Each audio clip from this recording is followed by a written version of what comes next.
Firstly, welcome everybody. Thank you for spending the time coming to the PM Forum webinar. Today we're going to have a session from Emma Langton on healthy work-life boundaries. Just by way of introduction, my name is Lisa Lister. I'm the Regional Director for the Yorkshire PM Forum Committee.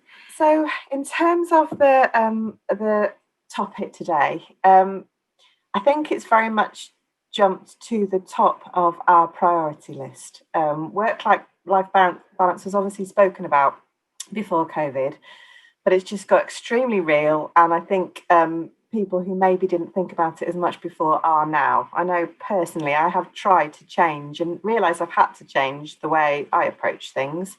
Back in March, great gusto, would book in 7 or 8 Zooms in a day, wonder why I was absolutely exhausted at the end of it. Now, kind of trying to build things in. And what Emma's going to do today is talk about tips and tricks for people to remain at their kind of peak performance and be able to kind of sustain this ridiculous period of time that seems to be ever elongating.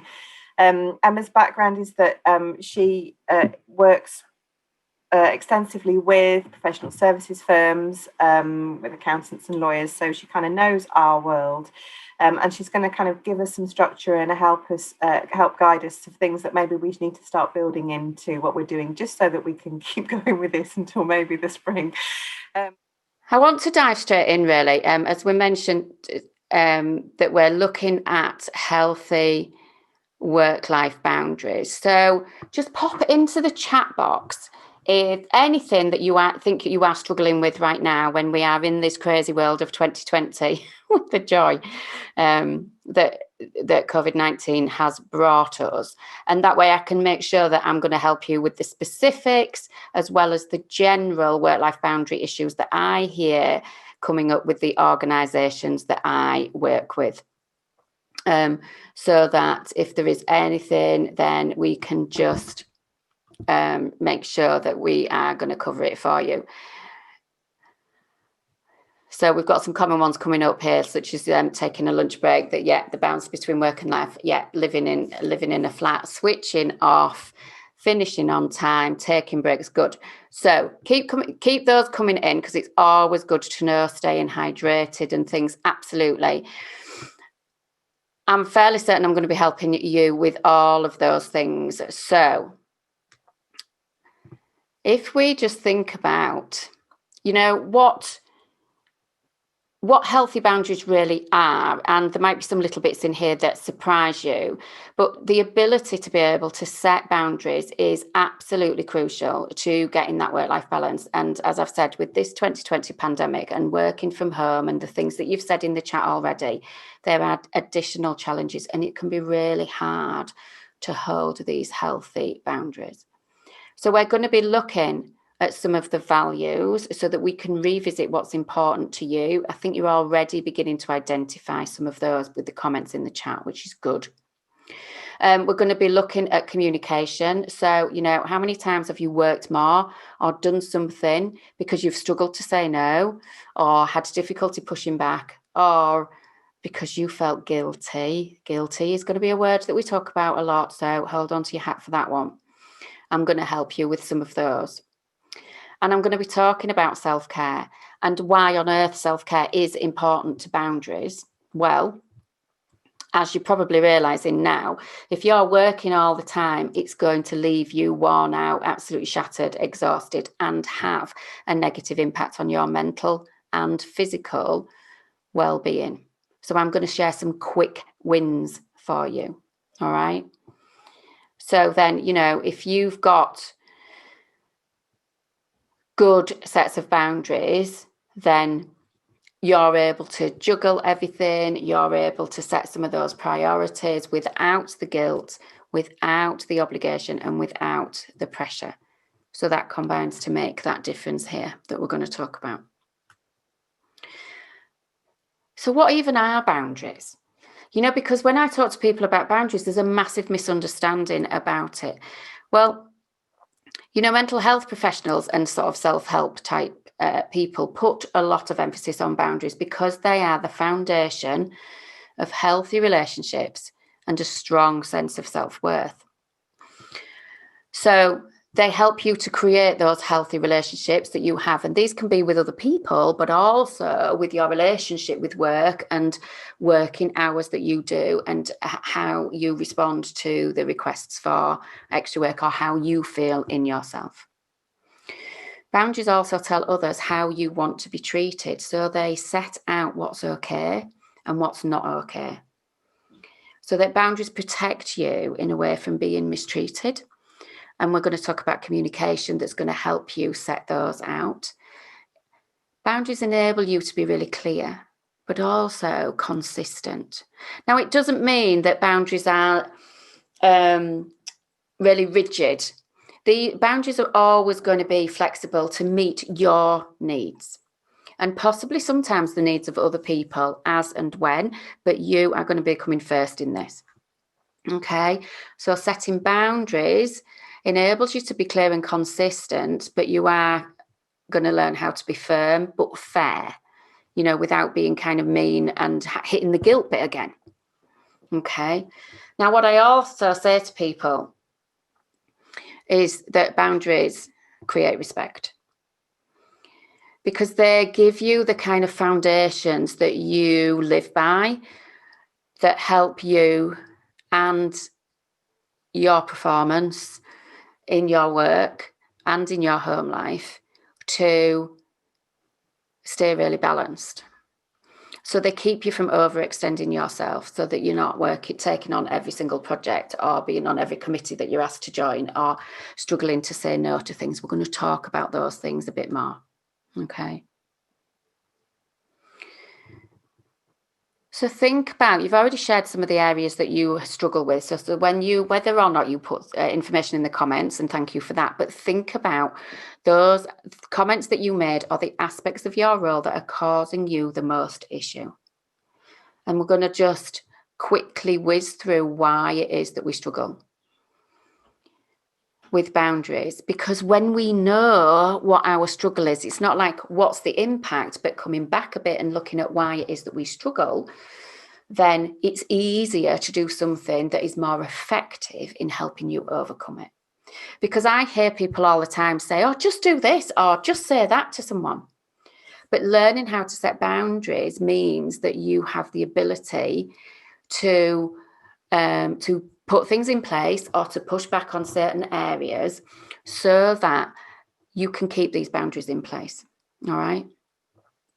But common reasons why people struggle are, there's a couple of really significant ones about fear. So fear of rejection. We used to live in tribes 6 million years ago or however long it was. And we didn't want to be cast out into the wilderness and left to cope on our own.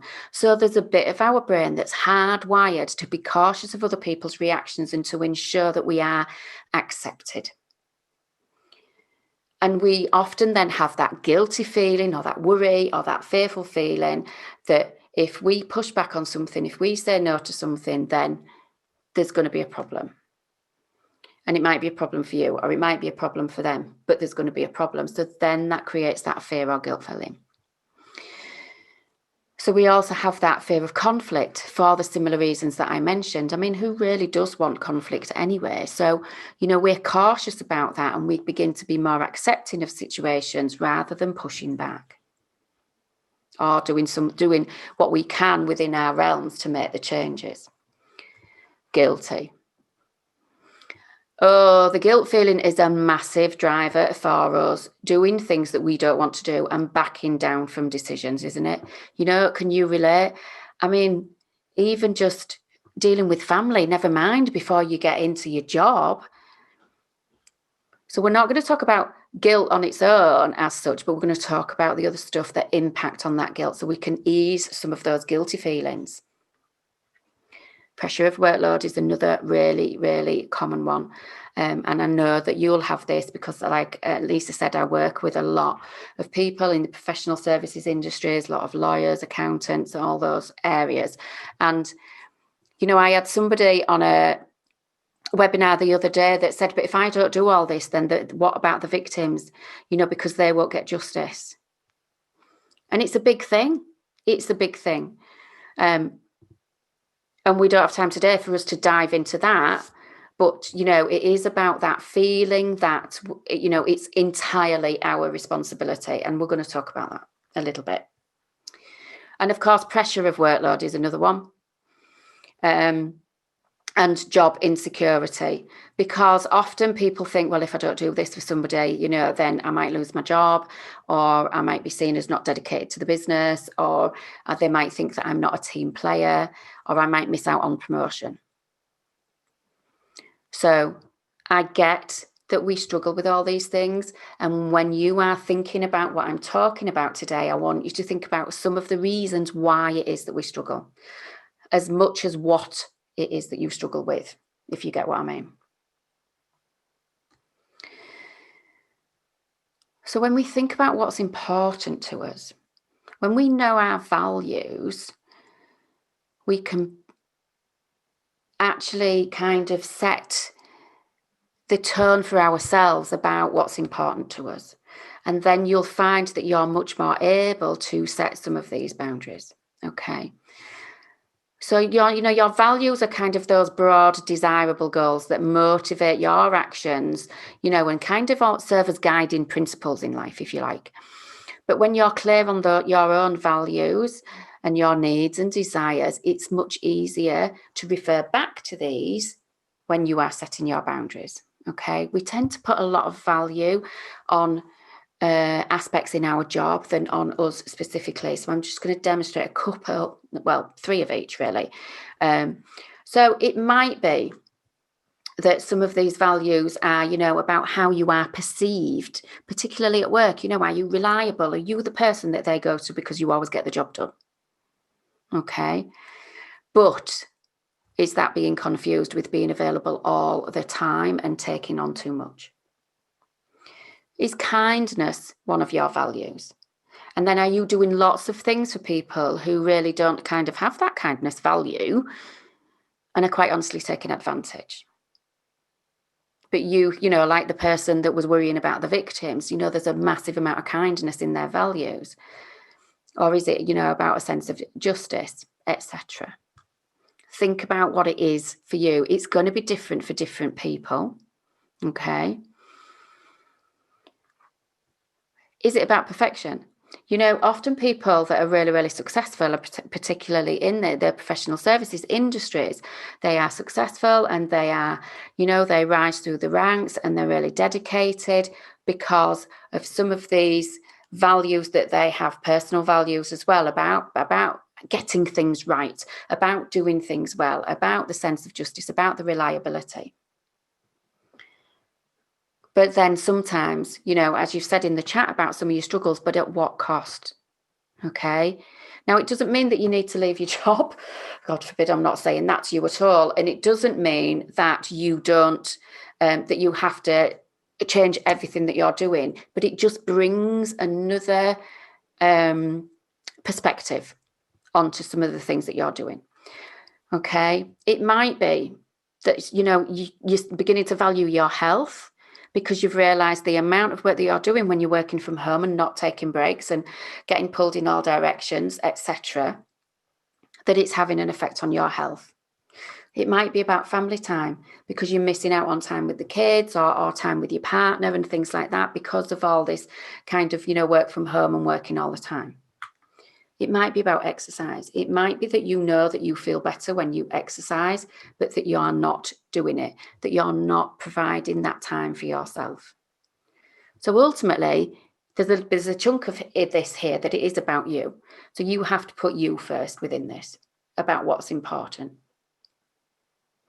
So look at your expectations of yourself against your values, okay? And then decide how you want to be, how you want to kind of show up and perform and deliver, and write out your set of values so that you can kind of stick to those. Okay. So I'm just going to talk very briefly about routines here, because routines are not just for children. You know, when you begin to realize what your values are and what's important to you, then the routines are going to help support you.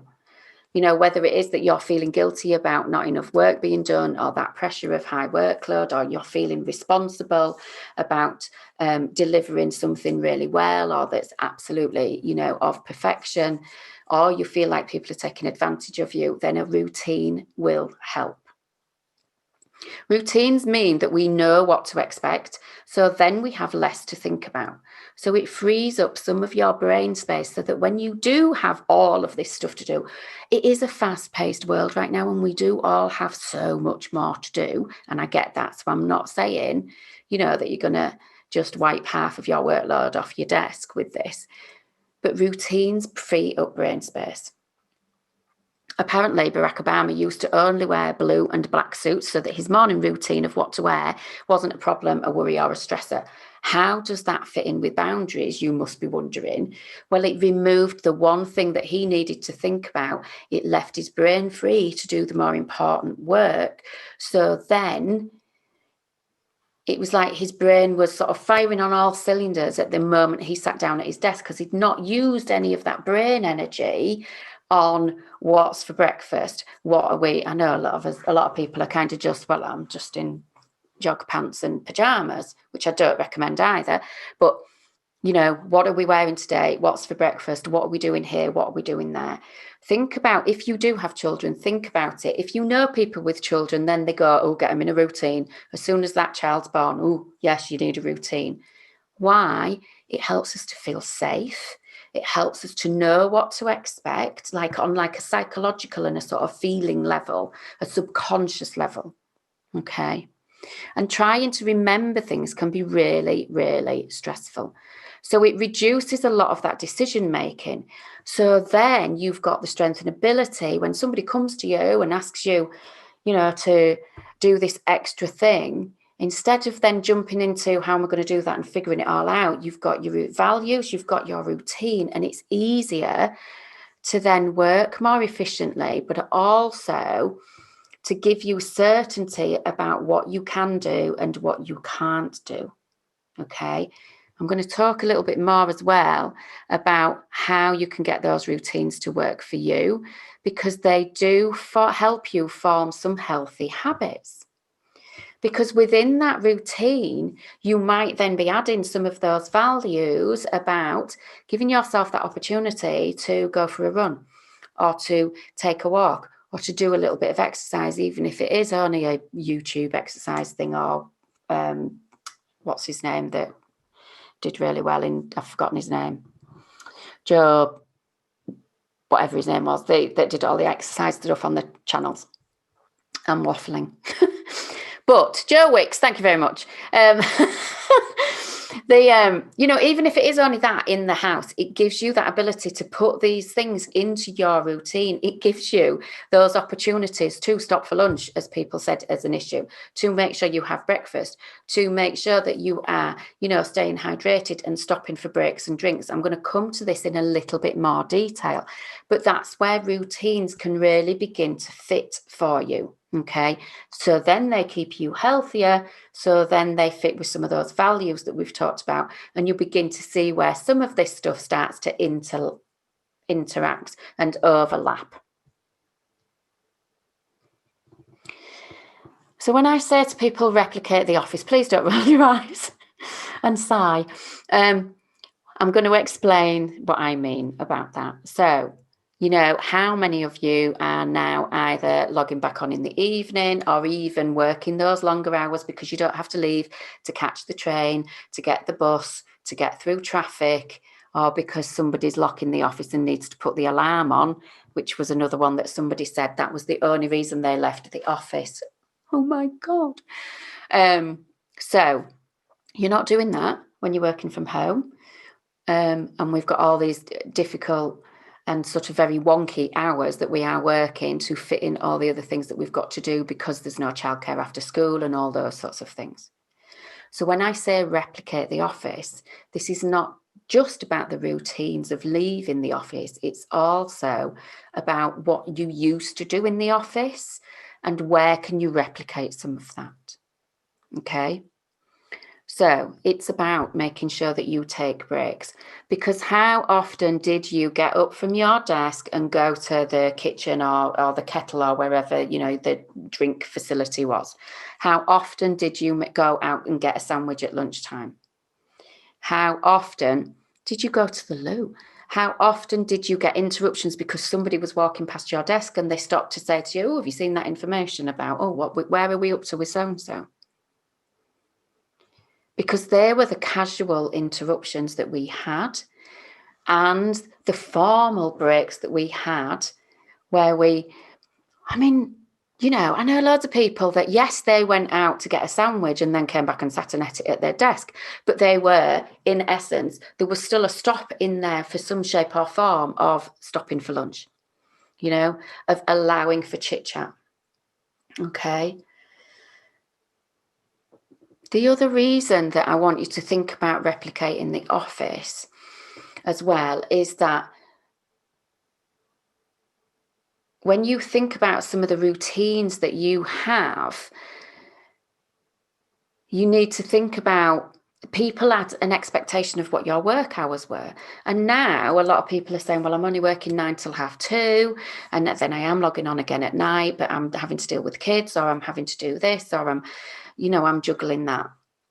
And yes, okay, schools are open now and they weren't in March, April, May, but people are still struggling with things. So share your work hours. It might seem obvious, but people are not doing it. And often we just need reminders, and we need to state what might be seemingly obvious, not just to us, but to everybody else. So start putting on the signature of your email, what your regular hours are. Start putting on your Teams information, on your Zoom, on your Slack, whatever it is that you use, start putting your hours on there. You can also use that to remain offline. So, I've just done on my phone, I've switched it off. Get that. I once had a client and I said to him, do you want to switch your phone off for this session? Because I know how much you do get contacted. And they said, I don't know how to. I was like, okay, I think I did just about manage to stop my eyes popping out my head on that one. But they didn't know how to turn their phone off. Can you imagine? So find out how to turn your phone off. Find out how to turn notifications off. Find out where your do not disturb button is so that you don't get emails pinging in all the time. Find out how to turn off, that little circular notification on all your apps that tells you you've got 750 emails and 27 messages and things like that. Turn it off. I kid you not, right? It makes a massive difference. Again, it calms down your brain instead of seeing it and going, it calms down your brain. It stops you getting distracted and it stops all of those interruptions. Okay. Even though I'm kind of saying use interruptions, take the break, stop for lunch and allow for chat. Because when you share your work hours, you're deciding when you are doing dedicated work in a day and kind of, and when you're available for chats and interruptions. All right. I hope that's beginning to make sense for people and sounding like something that you can do. I could give you a ton of really rational reasons about, well, you're paid for the hours in your day and legally that you're supposed to take X amount of breaks in whatever it is time and stuff like that. That I know from experience is not going to make a difference to you and me, quite frankly. But your routine doesn't need to be the same as everyone else's. So it doesn't need to be the 9 to 5 working day, but as long as it works for you, but it's not, the 10, 12, 14 hours a day. As long as it works, that's what counts. So this is where I mean some replication of the office routine is helpful. Okay. So when you think about, you don't go into your office and sit for 8 hours a day. You get up and put the kettle on. You move away from your computer for lunch, etc. The other thing that you do is you end your day. Of course you end your day, Please don't swear at me silently as I say that to you. But ensuring that there's that sort of switch off Because as you've already said, and as I hear from everybody else, you're not alone in this struggling to, to put that end to your day. What can you do to put that breaker in your day? I've talked to loads of people, who have had to ordinarily, when they were in the office, that they would have to run for the train, get that certain bus, need to get through traffic on time. If they didn't leave by such and such, it impacted on whatever, they were at home for the kids, all sorts of stuff. Okay. And we don't have as many of those sort of breaker points now, but you can put them in. I explain to people, about, just go for a walk at the end of the day, take the kids as well, even if it is raining, quite frankly, have a quick walk to the park, even if it's dark. Do something that puts that breaker at the end of your day. Pack up your desk. So many offices, have the clear desk policy, don't they? And obviously confidentiality and all of that stuff.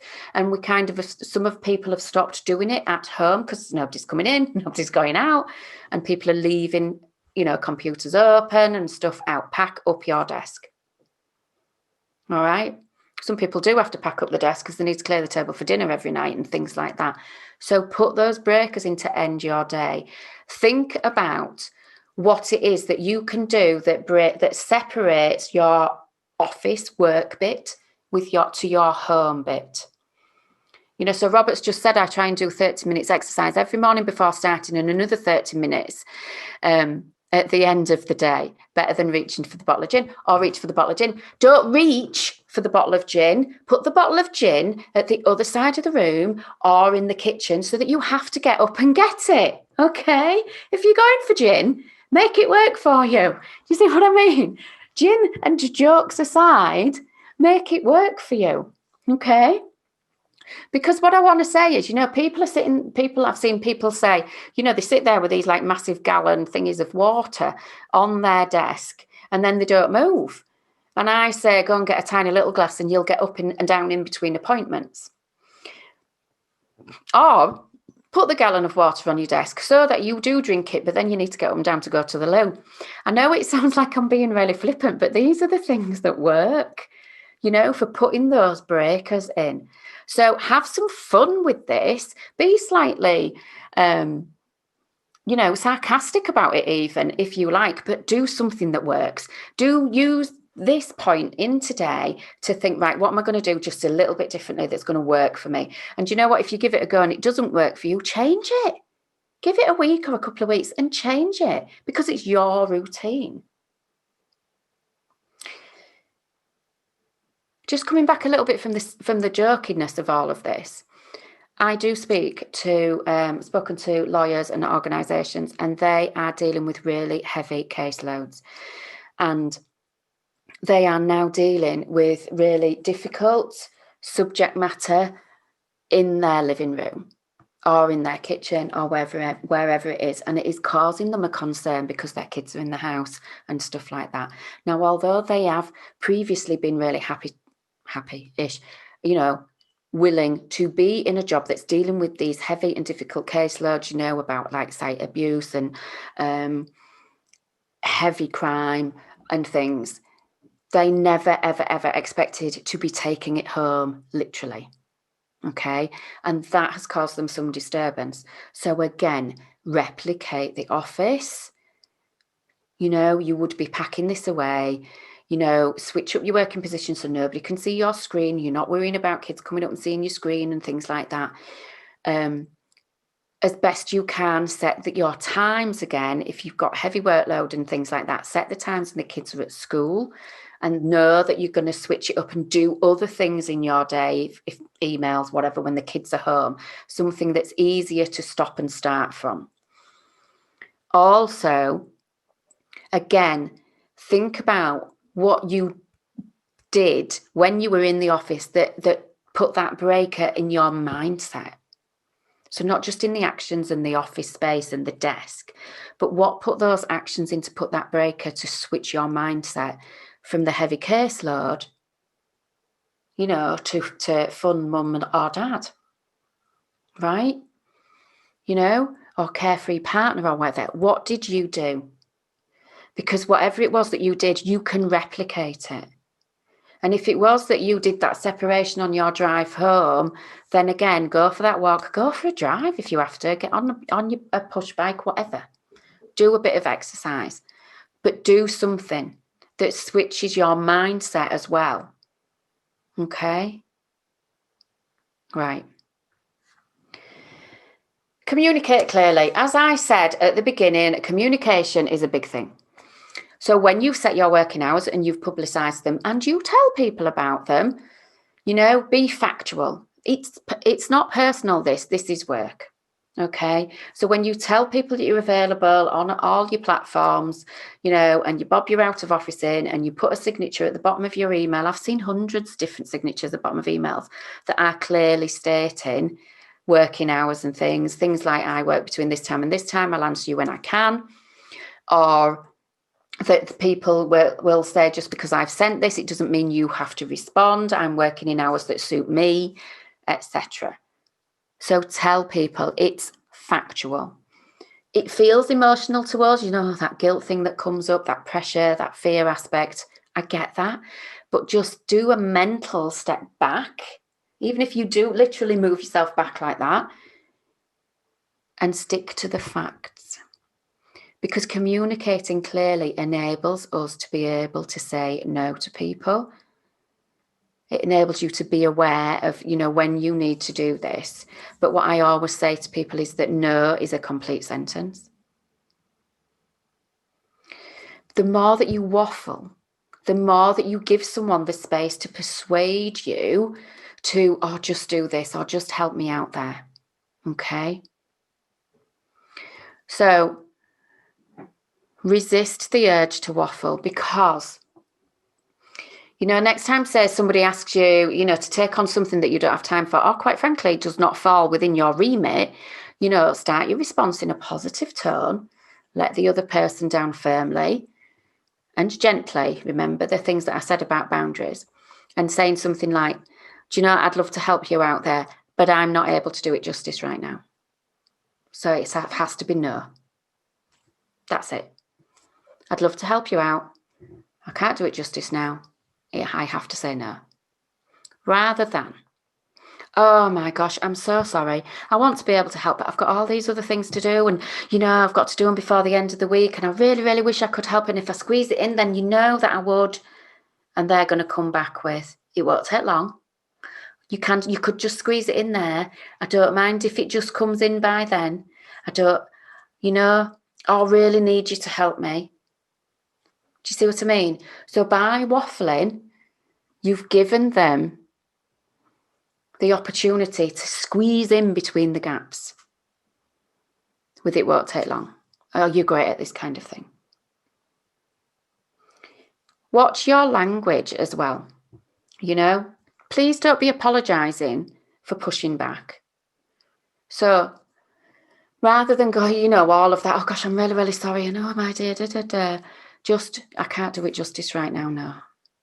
Okay, I'm going to come to how you can calm down some of your internal stuff in a sec, so that you can do that much more easily, right? But if somebody's coming back with, it won't take long, or you can do it and you're great at this kind of thing and stuff like that, push back. It sounds like really interesting project, or I'd take it on, but it'll mean that I won't complete this, or this. So as I said, it's a no. For particularly demanding people, say like I had worked in a director's office before I ran my own business and things, and at particularly demanding directors and CEOs, the pushback there was about kind of asking them to make the decision for you. Now, this isn't about you not doubting your own abilities. You know fine well what your own abilities are and how much time and space you've got to do things or not. This is about changing the conversation so that you highlight how much you've got going on. And maybe they should know, but they probably won't know because they'll be focused on what they've got going on. Okay? So then you're going to kind of highlight or ask about priorities. So you're going to be saying something like, look, I can see the importance of this project, but I'm also working on X, Y, and Z, and they all have looming deadlines of, which project would you like me to park so I can focus on this? Because by saying which project would you like me to park, or which project would you like me to drop, or which deadline would you like me to miss, you're really clearly and succinctly using language that is factual and firm, as I said at the beginning, that highlights to them without the waffle that you've got all of this stuff going on, and you put that back, the onus back on them. So not only are you highlighting everything that's going on, you put the onus back on them for them to shift the deadlines. Lots of people find these sorts of things really, really helpful. Now, people then also worry about talking to people that, say, managers, directors, whatever, whoever it is that you're talking to, even clients, because we want to please, because of the reasons that we struggle to set the boundaries, because of fear of conflict, because of feeling guilty, etc. However, again, this kind of routine, this structure of setting things out really clearly, really concisely, without the waffle, means it cuts through and it's really clear for somebody else to understand too. Okay? So do see where you can do this. Okay? So it's about saying, I can see the importance. I've also got X, Y, and Z. Which project would you like me to drop or park, or deadline would you like me to miss so I can focus on this? All right. My top tip, pause. Right. I know that this causes stress for people when they start to begin to do it because of that fear factor. One of the big things that I say to people is breathe. And I read somewhere, and somebody said, well, these are just really obvious things. When the fear factor hits, we kind of hold our breath and, the adrenaline kicks in and we breathe much more shallowly. When we stop and take a breath, deep breathing, it calms down that internal system. So it calms down some of that fear factor. Okay. And it's the deep breath rather than a shallow breath. And then we do a long breath out. I'm not going to give you all the detail that I give to people on some of my other, stress awareness and mental wellbeing courses. But the long breath out is just as important because often we sigh. So then you are able to calm down your internal system so that then you can create that gap to just think clearly and get that focus. Take that mental step back. You can do this on Zoom, on the phone, in person. Nobody needs to see it, okay? Because it calms down the internal system, as I said, and it reduces some of the pressure. So it creates that pause. It enables you to think before you respond so that you're not automatically kind of going, oh, go on then, yeah, oh, well, whatever. I suppose so. The other top tip is that silence is extremely powerful. So instead of, as I said, jumping in and answering the question or doing the request or getting on with the job, silence enables you to stop for the moment. Silence can be really scary for people, for you, but also for us. So use this to your advantage. I sound really sneaky, don't I?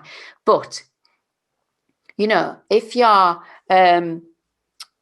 if one of your employees or something said that they'd get that report to you by Monday, but really they knew that you wanted it sooner, that you needed it by Friday. So he's pushing boundaries.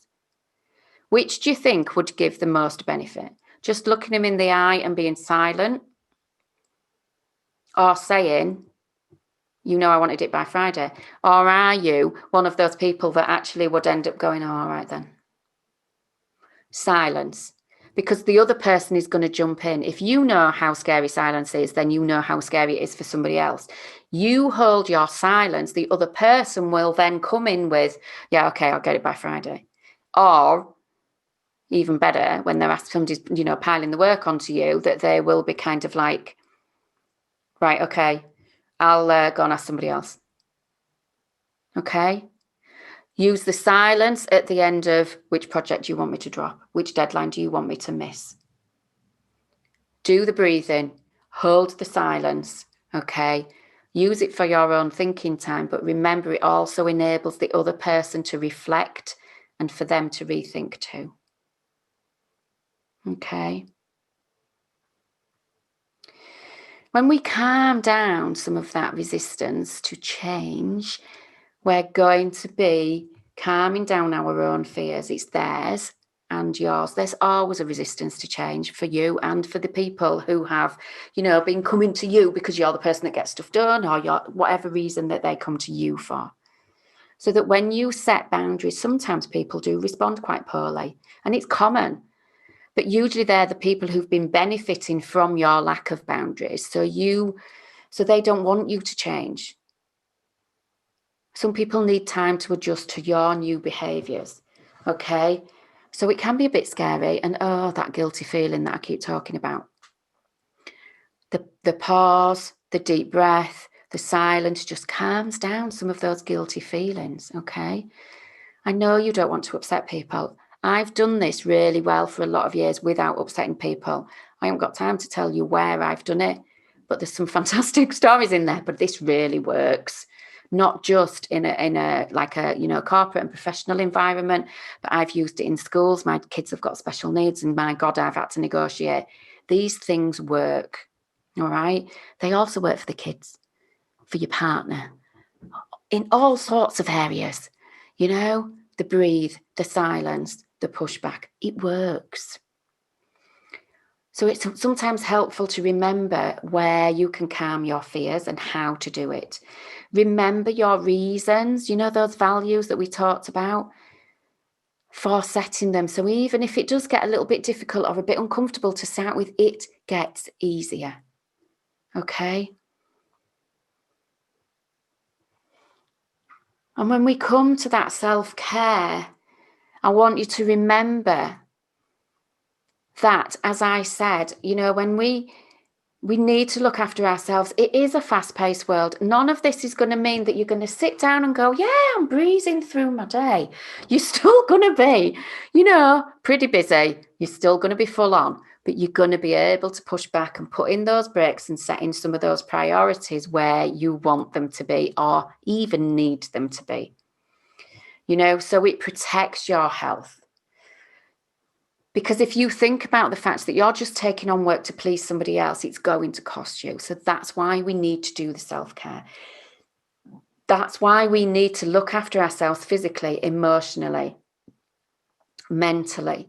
Because if you'll be under more pressure and feeling more stress and feeling more guilty or feeling even more resentful, you need to look after yourself. One of my clients, Lydia, she was feeling guilty about going for a run at lunchtime, yet she used to run to work every day at Canary Wharf. I mean, she must have run miles. I forgot to ask her. But this work from home situation seems to have programmed us that we can't leave our desk. Of course you can leave your desk or your kitchen table or wherever you are. Yes, got into bad habits about not stopping during the day and then feeling burnt out. Exactly. Lydia's now going for a run at lunchtime. I used to go for a swim before they shut them again, because that was quiet. The pool was a lot quieter at lunchtime than it was first thing in the morning or in the evening. So actually, I did more in less time, So think about what recharges your brain and body. It is going to be different for everybody. I'm not a runner, but I swim. I'm missing it. But I will go for a walk. I will do yoga. So I do really calm me down type things and quiet and alone type things. But like my husband does really upbeat things. So he goes for a bike ride or he needs a good chat with the lads and things like that. So think about what is right for you. What is it that you do and you go, oh God, yeah, I feel great after doing that. Is it cooking? Is it playing with the kids? Is it reading? Is it dancing to music in the kitchen? Because we can do that now. We're not going to look daft because we're not in the office. Is it calming music? Is it upbeat music? There's loads of stuff. I'm not here to tell you what it is that you do, because it's different for everybody. But think about what relaxes you. And it, you know, going for a bike ride, although people are, you know, pumping through energy, or going for a run, it's still, people still come back and go, I feel great, I feel really relaxed. So it's not necessarily laying down. Think about what brings you joy, okay? And make sure you put some of those in. Yes, they might be very different to what you used to do, but think about putting them in. Are you doing it together with other people? Are you doing it alone? But recharge your batteries, because you can't just pull down a panel at the side of your arm and pop some fresh ones in. All of this is going to take practice. You know, setting boundaries, it's a skill. Just as when you learnt to ride a bike, you know, so I really hope that these 5 tips make setting boundaries a bit easier. But because it's new, you know, you're going to get it wrong. You're going to forget to do it. You're going to maybe feel a bit uncomfortable and think, oh, I wish I'd done that. I wish I'd remembered what that Emma said. If you're a parent, you know that you have to repeatedly set rules, you know, remind the kids to say please and thank you, and tell your kids what you expect from them. And setting boundaries with adults, with yourself and with others, it's the same. We need to continuously set them so that they become habits that we do. And yes, then those habits will slip because there'll be a pressure of work over a particular project or Christmas or whatever. And then you can come back and start and reset them and reinvigorate them. But again, the more that you do it, just like with your fitness, the easier it is for you. So remember the values about looking at what's important for you. Look at those routines and remember why you are setting them, that it's not about being boring or anal or fussy. They are there as scaffolding so that you have less to think about. Set that routine and adjust it to fit with the home and the COVID situation so that you take the breaks and have a clear end to your day. Okay? Communicate them really, really clearly. Setting out what you're willing to do and what you're capable and able to do. And remember the self-care. And then before you leave today, think about doing just what is that one realistic action from today that you will do, even just one that you're going to start with, that's going to help you with your work life, with those boundaries. You can pop it into the comments. Can you talk to us every day? Maybe I should just send an email out every single day, Liz. But what are you going to do? Just one thing. Start with one thing and you'll feel so much better. It'll feel so much more achievable. Pop it in the chat if you want to, because I'm that nosy. I always want to know. I'm just going to share where I can talk to you every day. And then we'll come to the Q&A. If you put questions and answers in the Q&A box, but any bits about the things that you're going to do today, pop it into the chat, okay? Where you can listen to me every day is that you can subscribe to my Lessons for Leaders podcast. It's on most podcast platforms, or you can connect with me on LinkedIn, on Twitter, I'm on Facebook, but not quite so much. And then please do go and share a review or a recommendation on LinkedIn as well, you know. But let's just have a quick look. I will stop sharing so this so you can all see me. So you can't do, you can't do it justice. That's really powerful. So you all want daily tips, because I need more on my to-do list, don't I? Thank you. I'll think about doing that. I'll let Lisa know if that happens. But amend your signature. Absolutely. It's not a big thing and it's powerful because it's telling everybody all the time. And you know, the biggest tip is that when people skim emails, they often read the PS bit. So they'll read that more than they read the stuff in the email. Why does our brains work like that? Start an exercise routine that's not just ad hoc. Put it into your routine. 10 minutes of mindfulness session. When are you going to do that, Beverly? This is brilliant. Brilliant. I'm loving these responses. Go for a walk every day at lunchtime. Yes, absolutely. And it needs to be 10 minutes. It can be longer than that, but 10 minutes. I know it can be difficult to have set times due to deadlines. Your routine can change on a daily basis, but you can look at your calendar in that week and go, I've got that deadline, and that deadline. I'm doing 2 of these webinars today, and one of them's over tea time. So I've told the kids, you're having tea on your own tonight. And then I fixed up something else, but that's not going to be every time. Emma, thank you so much. I don't know about you, but when you are doing that breathing, I feel super chilled now. And something about Emma's voice is quite melodic too. So I'm actually feeling quite good now. I hope you all are too. Pop your questions in the Q&A session. Do you know what I thought was really interesting? So I facilitate quite a few of these. The sheer speed and number of responses to what are you struggling with, to me indicated, because it's not normally that full that quickly in these sessions. So what that does tell us, I think, is that this is common. We can all feel that each other is also struggling, and it's not just us, because normally they're not so prolific and as quickly that those get filled up. So it shows that we just have to be kind to ourselves, I think, is the main thing. I also did chuckle that my fellow committee member Sue was the person that lowered the tone with the gin comment. That that amused me. We do definitely share that in common. So in terms of questions, one of the ones that has kind of came to my mind on behalf of others, I think it might be quite a common one. Some of you might be the bosses, or some of you might have you probably all have bosses. But one of the questions was, what if my boss works all hours and makes it hard for me to put in the work-life boundaries because it's expected? How do you play that one? If they're contacting you out of hours or expecting responses, what would you suggest there, Emma? Yeah, so that's a common question that I get asked, and it is often really difficult to push back on the boss, so to speak, and particularly when they are not setting that good example. I mean, it's always helpful to try. There's a couple of ways you can do it. So if there's anybody else that can have a conversation with them about this, because we know about the impact of mental health and how stress can cause presenteeism and absenteeism and etc. So if there is an ally somewhere in the organisation that you can talk to that can help to sort of either advocate collectively for people or have a separate conversation with them.